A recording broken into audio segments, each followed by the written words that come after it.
Hey guys, so today we are fixing an oil leak. As you can see, it's pretty bad over here. So let me run you through the procedure of fixing a front engine oil leak on a 273 engine. This is actually a GL450 Mercedes-Benz 2010. Alright, so same engine on E-Class, what is it, even S-Class. This is a 8-cylinder, but also the 6 cylinders on the C-Class, E-Class, SLK, CLKs, they're all the same and they all have the same issues. So the main problem here is the oil filter housing, the seal behind it. After a while it just gives up, wears out, and it doesn't do its job.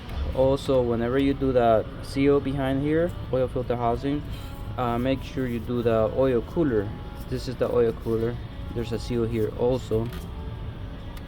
So okay, to do this job you gotta take the upper radiator support, which goes in this area, which is here. So, and this is how bad it was, leaking all the way down to the panel. So once you take that piece out, you got to take the electric fan out. So for that radiator support, you have 1, 2, 3 screws here, 3 screws on the other side, and 2 screws on the bottom. Then disconnect the horn.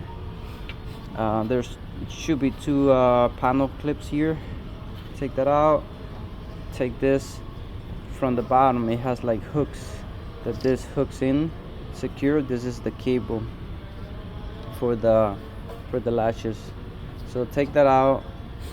Now you could take the radiator upper support out.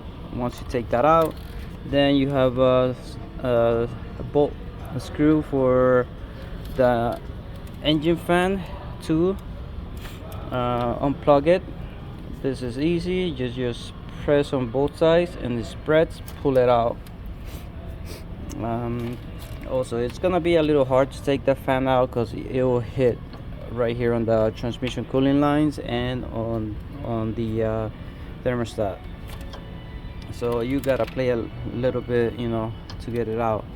So to do this job, once you get that out, you either drain the coolant the proper way, which is there's like a release all the way down there for the radiator, or you could just unscrew the bolt for the thermostat and let the coolant come out little by little. It's gonna pour in all this way, and you're gonna have to clean it anyway because you have a mess, so it doesn't matter.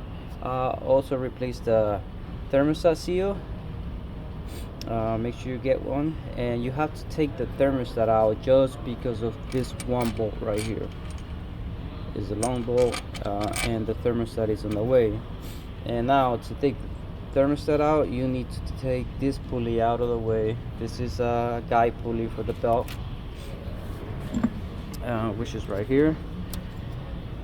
It goes here, so you got to take that out because the screw here, it's on the way. You will never take it out without taking this pulley out. So once you take that out, pulley, thermostat, now you could take the tensioner, which goes right down here, so you can get the rest of these bolts. So for the oil filter housing, there's one bolt here, another one here, here, and the one that most people forget is right here. So make sure you take that out, and this one also, and then you can start prying a little bit behind here in between the housing and this bolt. You can pry it, it's gonna pop out. Also grab it before prying so it doesn't fall and hits the radiator, because that happened to me. It slipped out of my hand and I snapped a radiator, so I had to pay for that. Once you take that out, take this grommet out. This is for the cover, top engine cover for this. Once you take that out, you gotta take these T30s. There's four of them. And then there's the seal. Remove the seal, clean it out, replace the new seals. Also, whenever your power steering leaks, it's usually from